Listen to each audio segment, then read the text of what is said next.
equity splits. This is going to be very important to get out your notepads because this is the crux of the meeting this week, where we are figuring out how do we structure these deals? How do we participate as a team sport? How many of you know that commercial real estate is a team sport? We scale faster together. All right? And, look, if you come in, I want to be a Lone Ranger, hey, look, best of luck, great, But the reality is, and why Larry and I created this mastermind, was because we saw the power of working together. And we've been able to participate in deals that we would not have been able to participate in if it weren't for this mastermind. We've been able to participate as loan sponsors, as limited partners, and there's all kinds of things, boots on the ground. And because of this mastermind, we've been able to have boots on the ground, right? Everybody has a part to play. The beauty is you get to level up to acquire more equity, to have more value in the deal. So let's go through this. Equity splits. I'm trying to make this as simple as possible for you guys to grasp in your first go around with this. General partner versus limited partner split. So percent of the total deal would be, just say general partners could be 20% to 70%. Now that's a wide range. Okay. Limited partners could be 30 to 80%. Again, a wide range. What does it depend on? It depends on how good the deal is, right? Here it is. And it depends on the limited partner returns and the type of limited partner you have. Okay? So again, we're trying to get for our investors 18 to 22+% annualized returns within 18 to 24 months of owning the property. Ideally in 18 to 24 months, sometimes sooner, sometimes 12, 15. But conservatively, we say 18 to 24. We are refinancing the property and we can pay them out some of their money or half of their money, whatever that is. And then they are looking at an 18 to 22% preferred or total annualized return. Annualized return typically encompasses the preferred return plus their equity ownership and what that did as the value increased. Okay? So if the limited partner owns 30% of the deal, technically they get 30% of the cash flow. Now, most of the time that for the first year, 2 years is just being reinvested. And that's what you put in the agreement. Like that money is just being reinvested and they're getting a preferred return instead, right? And then after refinance, they would continue getting on the cash flow. But in the beginning, we're just reinvesting that and you're making money on an acquisition fee and maybe an asset management fee. And then we refinance, we get that property, the value up, cash flow up, and then that's where the cash flow becomes a critical part. But the preferred return gets paid out as soon as the deal closes. So they begin getting that. Typically, we pay quarterly. So the first quarter of us owning the property, they start getting a preferred return. 8 to 10% is what they get. So they invest $100,000. We give them $8,000 to $10,000. Basically, if it's an 8 to 10% preferred return, year one. Okay, so we divide that up over quarters. Okay, so again, this total equity split is dependent on whether the general partner gets 20% or whether they get 20%. It's based on the limited partner returns, which equates to the deal. If it's a really nice property, really big property, typically it's on the higher side or on the lower side for general partners, and on the higher side for limited partners, because typically that's a longer play, and you got to give more ownership to make sense of them investing. Okay. And then the type of limited partner, if you're going to institutional capital, which we're not going to teach you how to go to institutional capital.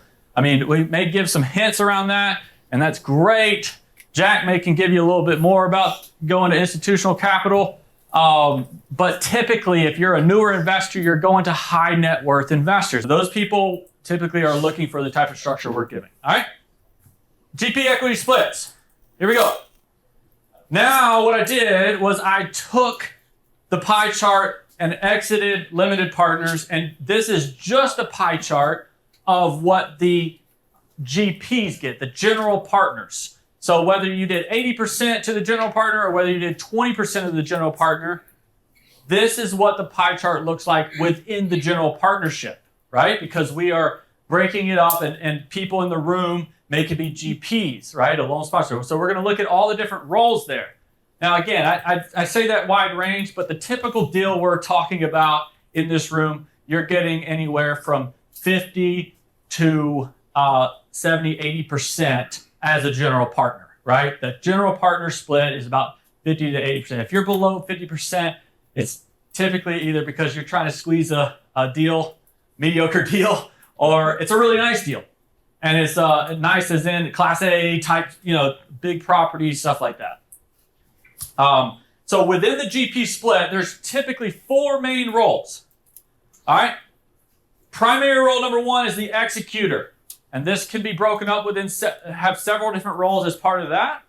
And then you have the capital management, the person raising the capital.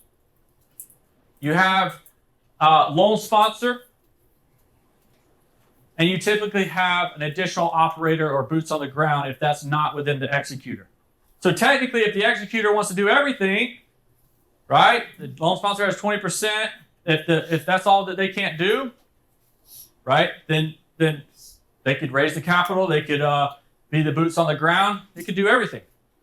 But again, commercial real estate is a team sport. So I want to show you how to break down these roles because you're going to scale much faster if you learn the team game. That's why Jeff Bezos only owns, 7% of Amazon, right? Elon Musk owns 12% of Tesla. They understand partnership is the way to go.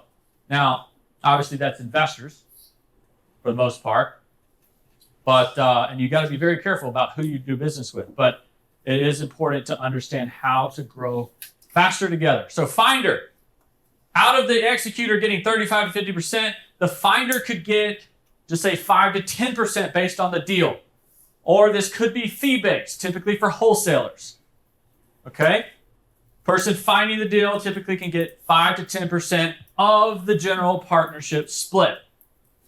So if it's 10% and the general partner has 80% of the total deal, you do the math. Anybody know what that would be of the whole deal? What's that? 5 of 80? Now 10% of 80. What does that equal to the whole deal? There's a multiplication part. 40. Yes. All right. Or it's 8%. Okay. Yeah, sometimes you get stumped in math, guys. I mean, look, we're all in this together. All right. I got stumped there. I was like, it's got to be 12%. But it doesn't make sense. It's got to be lower. Anyway, all right. Moving on. I figured it out afterwards. Boots on the ground. ChatGPT. Boots on the ground. All right, so 5 to 10%. Now, boots on the ground could be more in percent based on having more experience, right? If you have already operated properties like that, then you're not just getting paid, you're not just getting equity based on you having proximity to the property, which in and of itself is valuable, right? Depends how big your boots are. How big your boots are. No, I mean, how much experience you have could equal more. Operations oversight. Here, I'm going to break this down until we get to pro. So this is the executor role right here. So operations oversight, asset manager, typically about 15% plus fees for asset manager. Technically, the asset management role would be more of a fee-based role, but an asset manager is also typically kind of the operator, the lead GP. And within that, you could also break out project management. Okay? Underwriting and risk mitigation.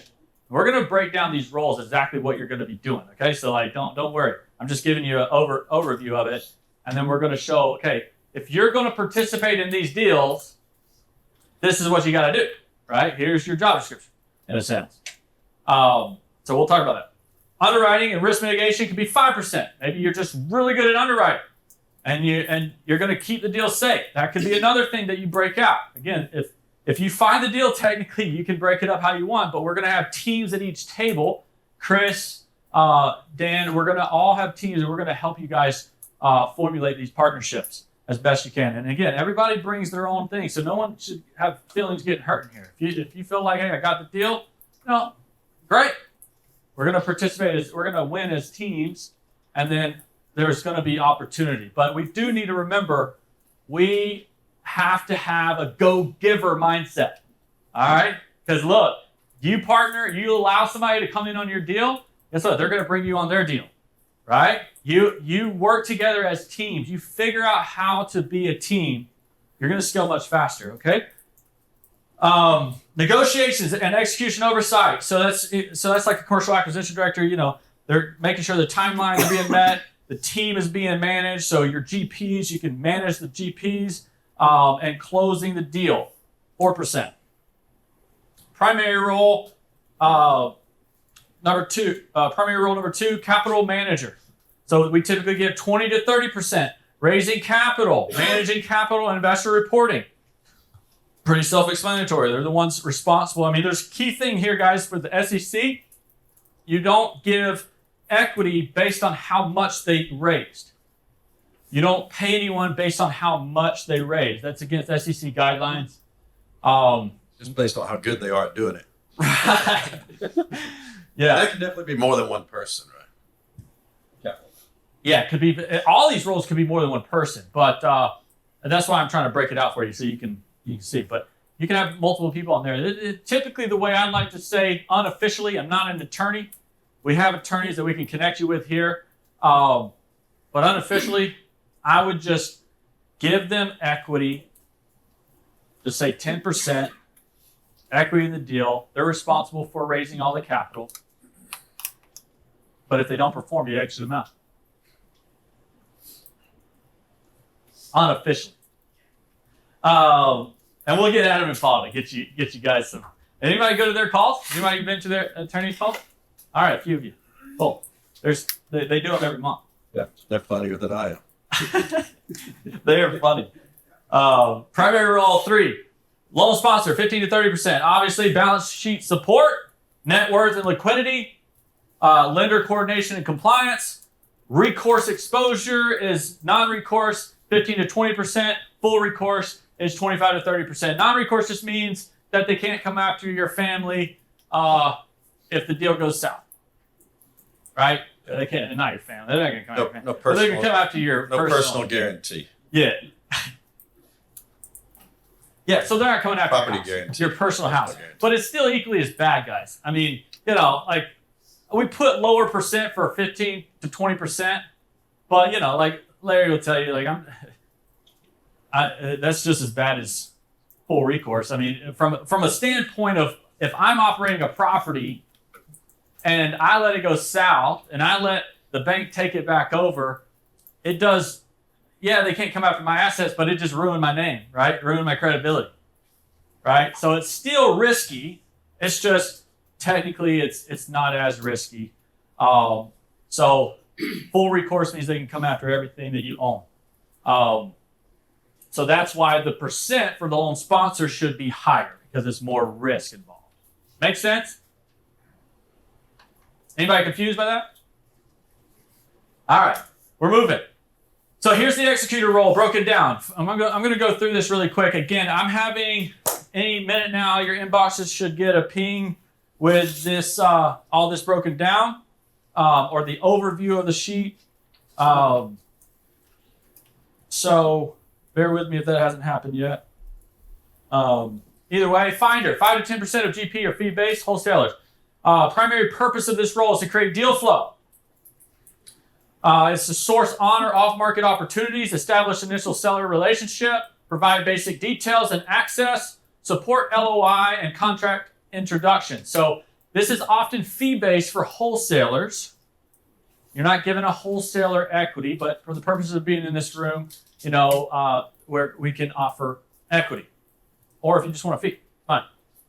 But typically equity is when it's tied to long-term involvement or exclusivity.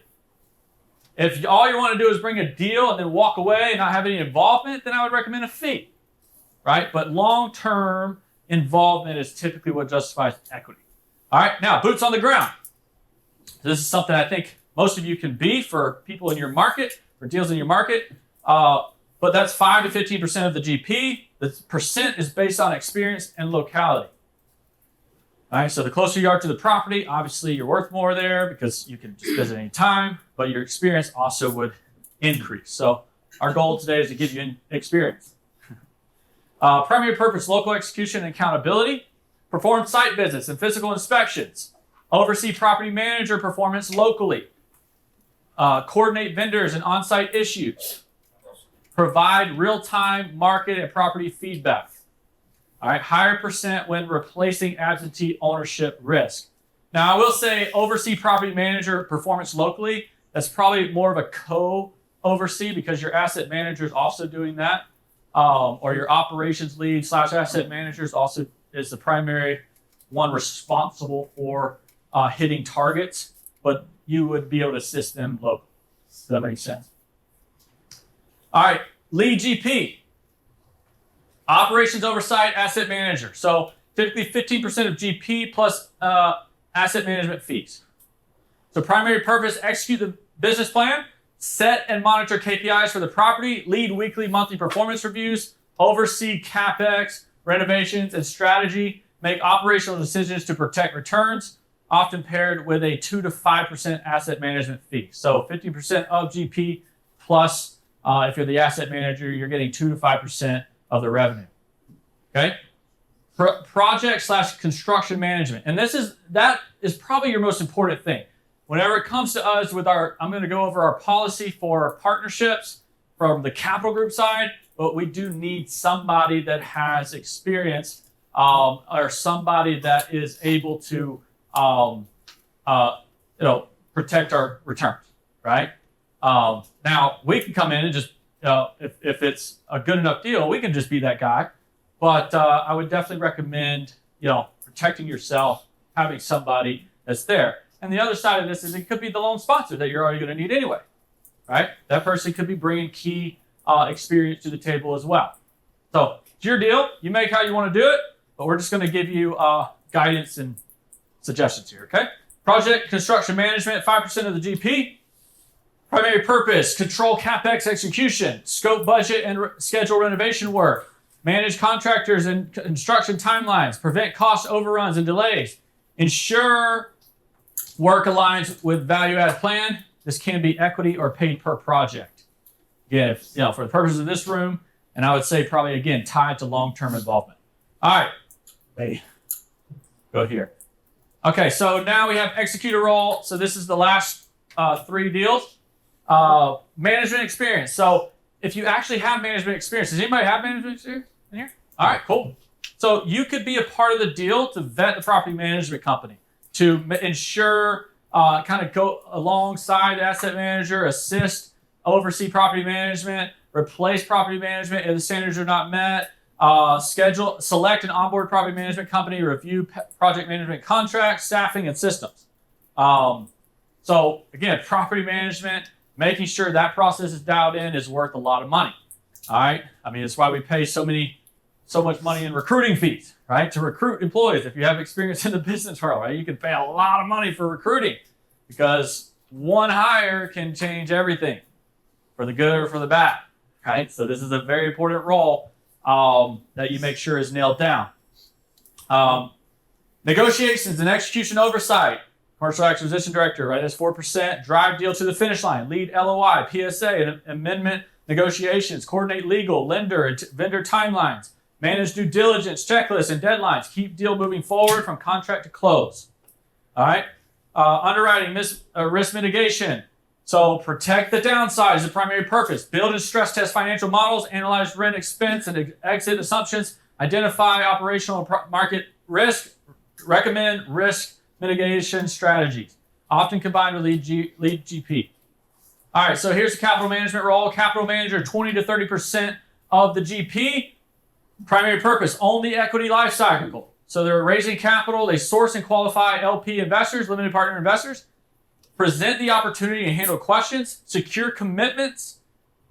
EMD and equity funding. Managing capital. Who wants to be a capital raiser? Who in here wants to? All right, let's go. Got plenty of people. Managing capital investor reporting. Again, this can be split up based on how you guys want to do the deal. But manage investor onboarding and subscriptions. We can walk through how we do all of that day 3 and day 4. Send regular performance reports and updates. Coordinate distributions and investor relations. Maintain long-term investor trust. And I already mentioned this, you cannot raise equity and get a fee based on how much you raise. It's against SEC rules. All right, so before we break out, we're gonna group you guys up. We're gonna do some. So gotta say goodbye to your neighbors. I'm just kidding. We're gonna group you guys up. But the goal today is you're gonna set your buying criteria. So at the end of today, here's your big next steps that you've got to make sure you have down. Set buying criteria. Post in the group. Pull lists of properties. Keep track of how many conversations you have with brokers and sellers. We're going to go over the leaderboard just a second. But pulling that list of properties, I know the internet, if you're not on your hotspot, the internet's a little bit choppy. But that is something you want to do today. All right. Unless you have a VA doing it, or you have so many leads you're drowning, that's fine. But pull that list today. If you need help, just let us know. We're here. But pull that list. You can do it in the next session, or you can do it at 3:30 whenever you're just going to call sellers. Okay? And then keep track. Each team leader needs to make sure we keep track of how many conversations we've had with brokers. Practice napkin analysis. Make sure you have that nailed down. We're going to be going through a lot of napkins today. So if you have deals, get ready to present them, and we're going to be going through them. Get needed info from brokers. Gather deals or set appointments for us at 1:30. So between 1:30 and 2:30, we're going to, if you have appointments that you want us to call, you can line us up with that. Then at 3:30, I would say call 100 to 200 sellers or 30 to 40 brokers and get deals. Who's going to win? All right, let's go. I'm excited. All right, so that is, look, I wanted to give an analogy. I was just talking to a guy the other day. He said, I went and took flying lessons. And he said that it was lesson number 1. The guy puts me in the driver's seat and gives me the keys and says, let's go. And he's like, well, dude, this is my first lesson here, man. And he said, the biggest thing is you got to just get out there and force yourself to do it. It may be scary. It may be crazy. But look, if you're living life in your comfort zone, guess what? You're not growing, right? Growth and success is outside of your comfort zone. All right, partnership policy. So this is our partnership. When we talk about doing funding deals or being a part of deals, this is our partnership policy. And this is what I would recommend you guys thinking about for your own capital group as well. It says internal use only. Internal use only. Listen, you're not supposed to be seeing it. So Yeah, I mean, there are some internal things in there. So we'll just go through it real quick. You can just go ahead and scroll up. I mean, it's all about risk, right? If you're bringing all the capital to a deal, you got to know all the pieces are in place, all the boxes checked with an experienced operator, with the deals in the right place. It meets the buy box, and just got to have the right partners. So when REI Capital invests all the capital, we have to be a general partner in that deal so that we have some asset management oversight, reporting and execution control, and alignment between our fund investors and the operators.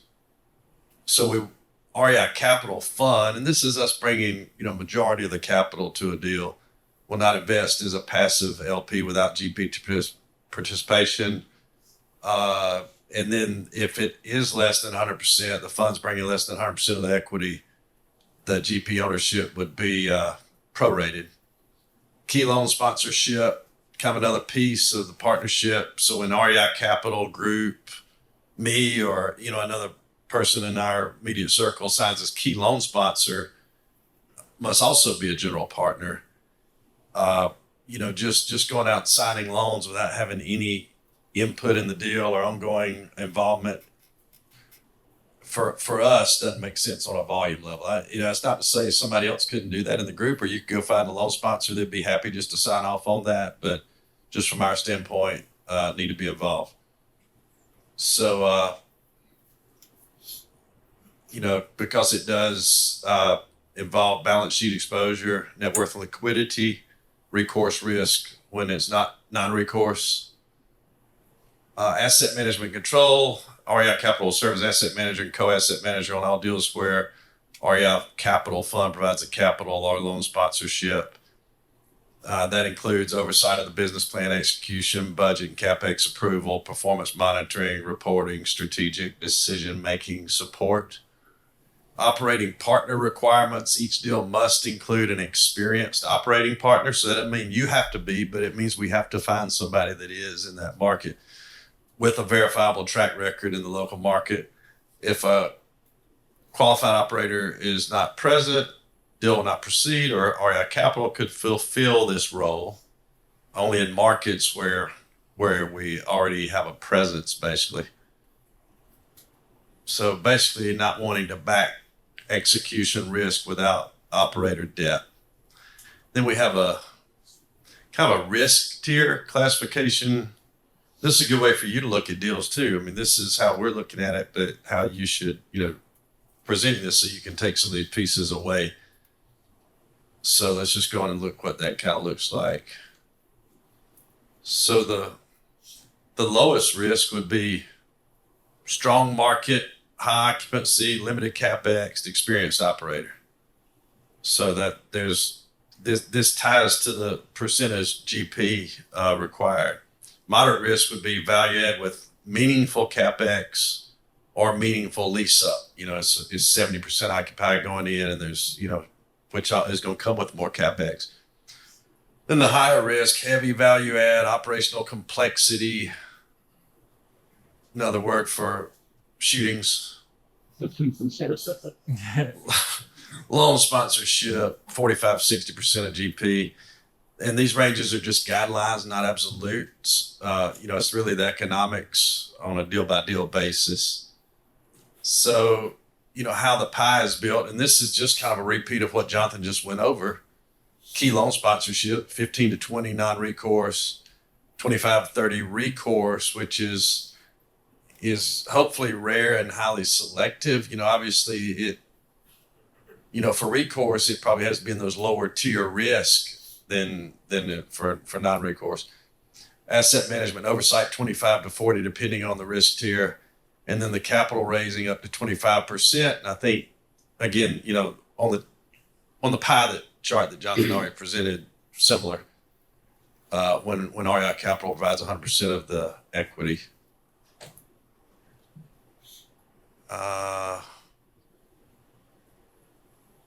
So just kind of summarize, meaningful GP control means, I think we already said, business plan changes, major capital expenditures, debt events, refinancing, sale or exit timing, just so we have a involvement in those decisions.